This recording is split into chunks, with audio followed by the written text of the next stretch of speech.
What's going on, YouTube family? Welcome back to the Take a Closer Look podcast. I'm your host, Ryan Cataldo.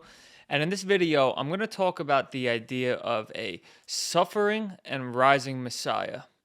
Because the question has been asked, is it plausible to think that Jesus actually thought of himself as a figure who had to suffer for God's people, and as a figure who God would then vindicate or raise up? The great New Testament scholar and theologian Rudolf Bultmann, who most of you probably know who he is because if you're watching this channel, you're probably a Bible nerd like me, so you know who Rudolf Bultmann is.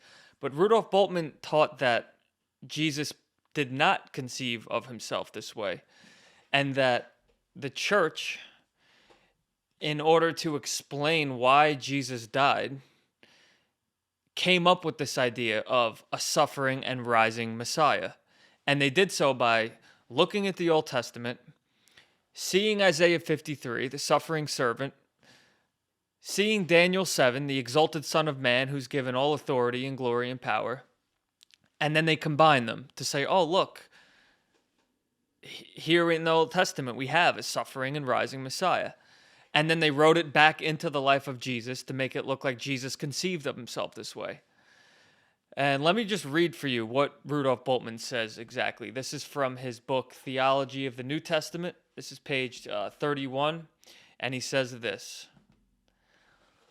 of course, the attempt is made to carry the idea of the suffering Son of Man into Jesus' own outlook by assuming that Jesus regarded himself as Deutero-Isaiah's servant of God who suffers and dies for the sinner, and fused together the two ideas, Son of Man and servant of God, into the single figure of the suffering, dying, and rising Son of Man. At the very outset, the misgivings which must be raised as to the historicity of the predictions of the Passion speak against this attempt. In addition, the tradition of Jesus' sayings reveals no trace of consciousness on his part of being the servant of God of Isaiah 53. The messianic interpretation of Isaiah 53 was discovered in the Christian church, and even in it, not immediately.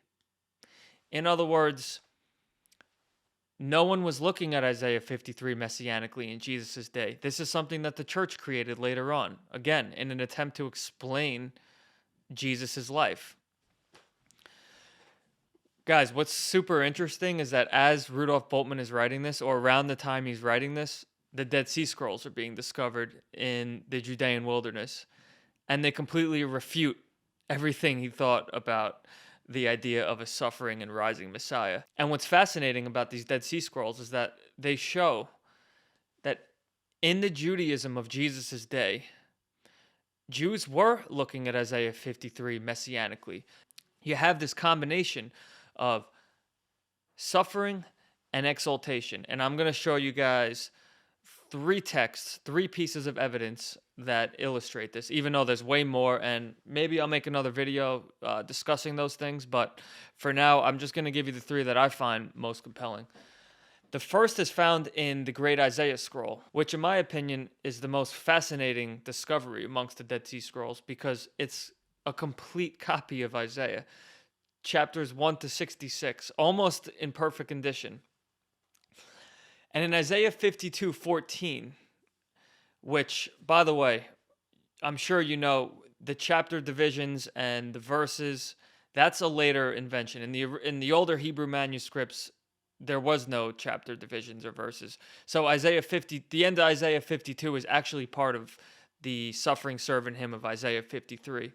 And in our Old Testament, in the Hebrew that is behind our Old Testament, in Isaiah 52:14, there's a word mishchat in Hebrew, which translators usually translate something like disfigured or marred one or something like that. It talks about his appearance was disfigured or his appearance was marred. But in the Great Isaiah Scroll, found at Qumran, they changed the word mishchat. They changed it to mashachti, which means I anointed. It's talking about, so this is messianic. I anointed, the anointed one. We know the word Messiah comes from Mashiach, which means the anointed one. So they're looking at Isaiah 53 and they're interpreting it messianically. They're looking at the suffering servant and they're interpreting him as messianic. Fascinating. Another text called the Glorification Hymn. It says this: None shall come to me, for I dwell in heaven. And it says, there is no one comparable to my glory. Who is like me amongst the gods? This is amazing. He dwells in heaven. He's no one is like him amongst the gods, which can be translated as angels. So he's higher than the angels. And then it says this: who is counted as me to be despised? And who is despised as me? And who is like me? Forsaken by men. And is there a companion who resembles me? Guys, he's taking the language of Isaiah 53. Whoever this person is, we know that this text it's written in the first person. Maybe it was the teacher of righteousness who was a messianic figure at the Qumran settlement. We don't know. It's interesting to speculate about. We don't know. But it is written in the first person. And it's taking the language of Isaiah 53 and applying it to himself. So he's a suffering figure, like Isaiah 53. But he also is dwelling in heaven. He's amongst the gods. He's higher than the angels. His glory is comparable to nobody's. Fascinating. Again, combination. Suffering, exaltation. Another text, 4Q 541, talking about a priestly figure. It says this: he will atone for all the children of his generation, and he will be sent to all the children of his people. His word is like a word of heaven, and his teaching is in accordance with the will of God. His eternal sun will shine. Here's the messianic language. And his light will be kindled in all the corners of the earth, and it will shine on the darkness. Here's the important part. They will speak many words against him, and they will invent many lies and fictions against him, and speak shameful things about him. Evil will overthrow his generation. His situation will be one of lying and violence, and the people will go astray in his days and be confounded. Again, combination between a suffering messianic figure and exaltation.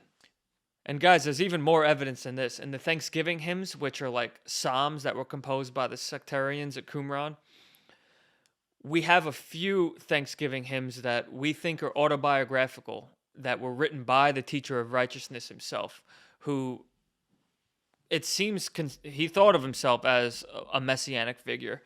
And he talks about how much he's suffering, how much he's being persecuted. He takes the language of Isaiah 53 again, and he applies it to himself.